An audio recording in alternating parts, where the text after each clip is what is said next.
Early in the morning, a resident was driving through a deserted road in the west of Houston, Texas. The weather was cool, the air after Thanksgiving was still full of relaxation, but the scene they encountered tore all that peace apart. A woman's body, naked, lying motionless on the grass. No blood, no signs of struggle, no one around, just pale skin and a suffocating silence. The driver immediately called 911. They had no idea that they had just become the first witnesses to one of the most shocking incidents of 2020. A few days ago on social media, a young girl was still sharing pictures of her travel, beauty care, posting captions full of life and positive energy. She is Alexis Sharkey, 26 years old, a rising beauty influencer in the US. Attractive face, sexy body, seemingly flawless life. She often appears with her older husband, Tom Sharkey, in affectionate photos. They are a couple that many people admire, a symbol of a successful and happy lifestyle in the eyes of the online community. But what is the truth behind those photos? Houston, late November 2020. While the whole city was enjoying the holiday season, in some dark corner, a tragic scenario was quietly set in motion. And just a few hours later, it left a body on the side of the road. No message, no witnesses, no explanation. On November 25th, 2020, Alexis had just returned from a short trip to Mexico. On social media, she was still smiling, posting pictures of the blue sea and white sand, looking neat and full of life.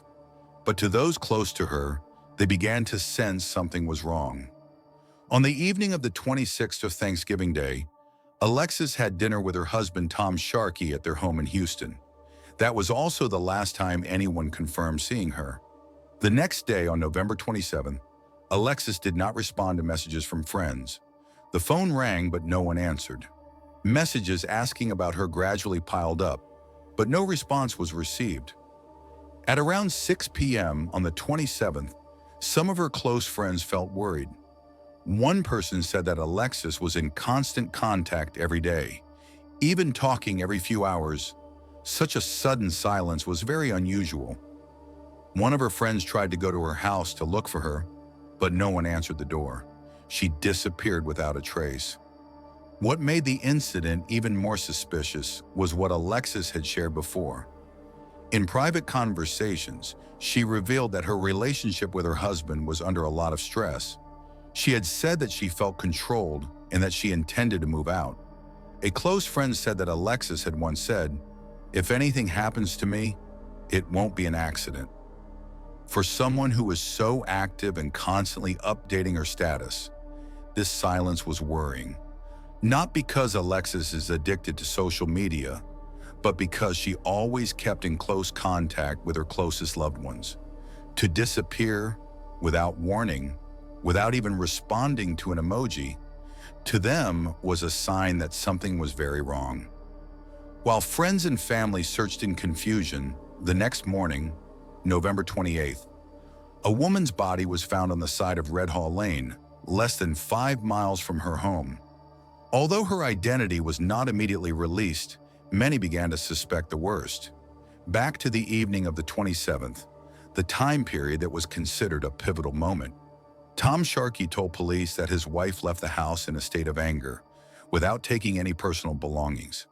However, security cameras in the area did not record any images of Alexis leaving the neighborhood. No witnesses confirmed seeing her at that time. It was the silence and emptiness of that short period of time that was the darkness that caused suspicion to begin to grow. No one saw where she went. No one heard her last phone call. Everything seemed to have been deliberately cut off.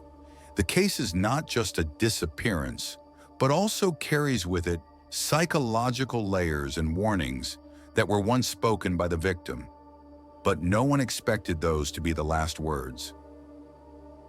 On the morning of November 28, 2020, Houston was still foggy as a garbage truck driver began his usual shift. The route he traveled was remote, mostly wooded areas, with little traffic in the early morning. But that day, just minutes after turning onto Red Hall Lane, he saw a strange object lying on the grassy side of the road. He couldn't tell what it was, but it was enough to make him slow down. At first, he thought it was a mannequin or someone who had been drinking too much and sleeping outside. But as he got closer, he stopped. It was a woman, completely naked, lying motionless on the side of the road. There was no sound, no movement, just a chilling silence. The driver panicked, pulled out his phone, and immediately called 911. His voice trembled as he described the scene. The call was made at 8 a.m. In less than 10 minutes, police were on the scene, followed by medical and forensic teams. The area was quickly cordoned off. This was a deserted stretch of road with no security cameras and few homes, a place that few people would visit at such an early hour. The police carefully recorded the scene. There were no signs of collision, no skid marks or drag marks, and most importantly, no identifying items. No wallet, no phone, no identification. The emptiness of the scene made the scene seem completely isolated from the rest of the city. The forensic staff initially identified the victim as a young female. Although they could not yet determine the cause of death, through preliminary observations, there were no obvious injuries or blood at the scene. This raised suspicions that the victim may have died elsewhere before being brought here. No one in the surrounding area had reported hearing any noises or seeing any strange vehicles the night before. It was as if everything had happened in total darkness. No warning signs, no background noises. That made the police wonder why the body had been left there. While the technical units were collecting samples and setting up a cordon to protect the scene, some officers began to connect the information to the missing person report from the night before. A tall, thin young woman with long hair. The build and age of the victim in this morning's incident matched alarmingly, and even though the identity had not been confirmed, the atmosphere at the scene was heavy. Everyone sensed this was more than just an accident or a murder. It was the beginning of something more complicated, darker, and someone, if they've been following the news, knows that their secret is starting to get exposed. Once the scene was completely sealed off, the forensic team quickly began to assess every detail. This was an area with few people passing by, no cameras, no witnesses, and more importantly, there was no sign that this was the scene of the murder. There were no bloodstains, no signs of a struggle, and no personal belongings of the victim were found in the surrounding area. The grass was not trampled, the ground was not sunken. Everything was unusually clean. Forensic experts then conducted a preliminary examination of the body at the scene. Based on the body temperature and the state of stiffness, they determined the time of death to be on the evening of November 27th, exactly matching the time the victim lost contact with friends and relatives. A detailed examination a few days later showed that the cause of death was strangulation. There were no serious external injuries, but the victim's neck showed subcutaneous hematoma and signs of broken capillaries, a classic sign of mechanical compression. No traces of stimulants or alcohol were found in her blood, indicating that Alexis was completely sober at the time of the attack. One detail that particularly caught the investigators' attention: the victim's body showed no signs of resistance or struggle. This led to the assumption that the victim may have been surprised or attacked by someone she trusted. And the fact that the body was placed in such a remote, clean place could be the final act of someone who did not want to be traced, but wanted to control everything to the end. From the first moment the cause of death was determined to be strangulation, the investigating force knew that this was not a random death. The body was placed neatly. There were no personal items, no signs of a struggle at the scene. All pointed to a perpetrator with a purpose, even an acquaintance of the victim. The first and only person to be targeted was Tom Sharkey, Alexis's husband. As the last person known to be with her on the evening of November 27th, the time determined to coincide with the time of death.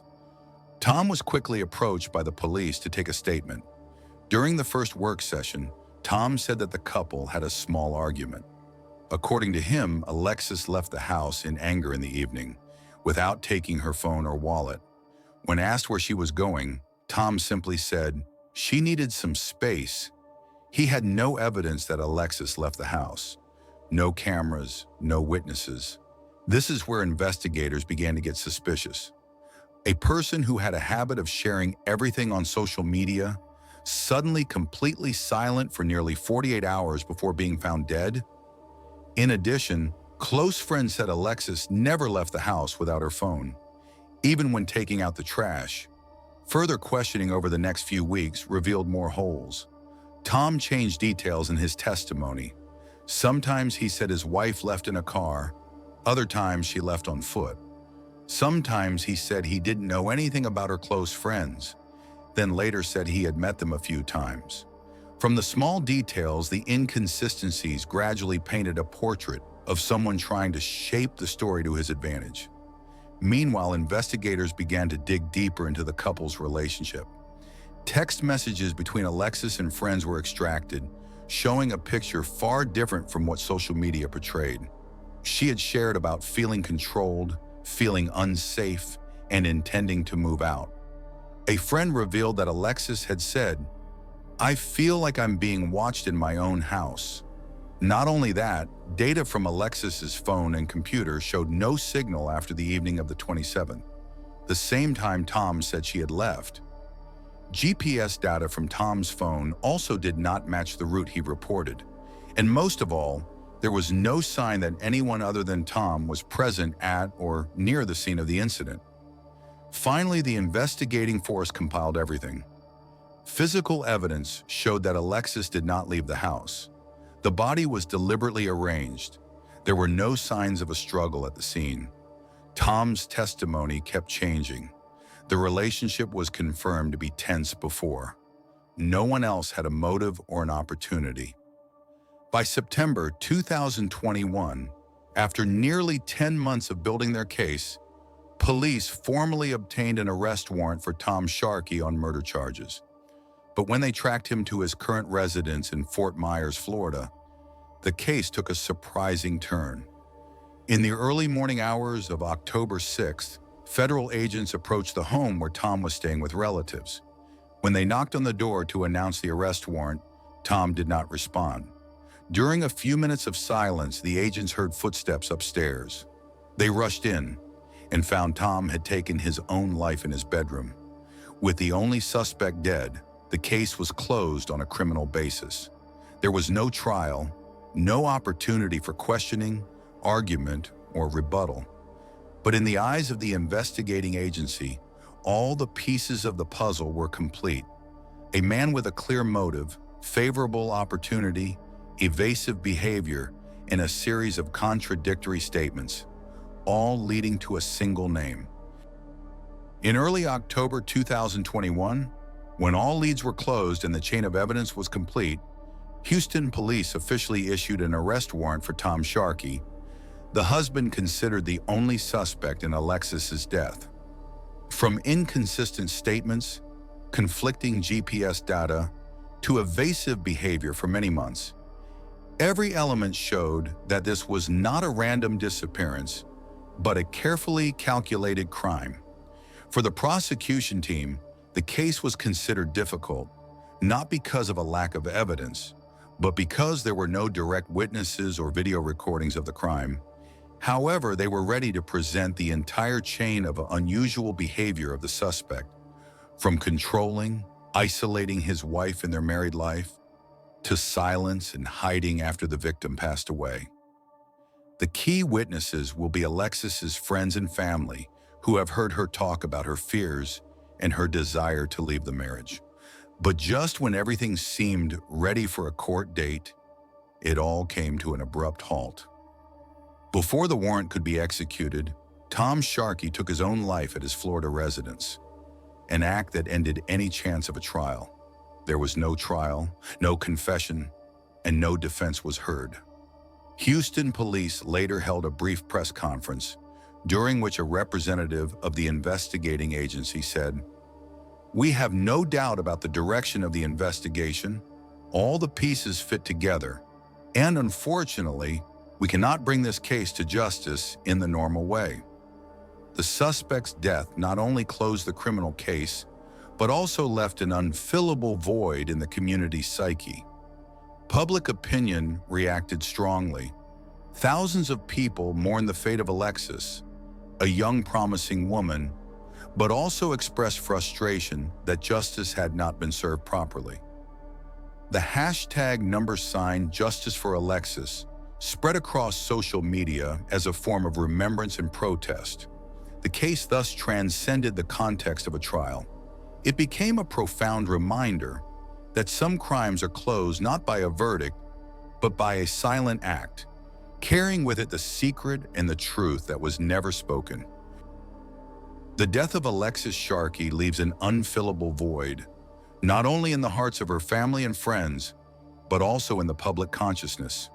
A young, talented woman at the height of her career passed away quietly and mysteriously. There were no farewells, no chance to defend herself, and no trial was held so she could have the last word. But this case is not just a personal tragedy, it is a social warning. Behind the sparkling photos and bright smiles on social media, there may be hidden corners that no one sees. It reminds us that violence, control, and isolation can exist even in seemingly ideal relationships. Laws may not be able to stop every crime in time, but speaking up, sharing, and looking for warning signs can be the first step in saving a life. Alexis's death should not be just a sad event, but a catalyst for a society to look at how we care for and protect each other. And finally, the question remains, if you see someone smiling online but quiet in real life, are you ready to ask, are you really okay? Or do we just let things slide until it's too late?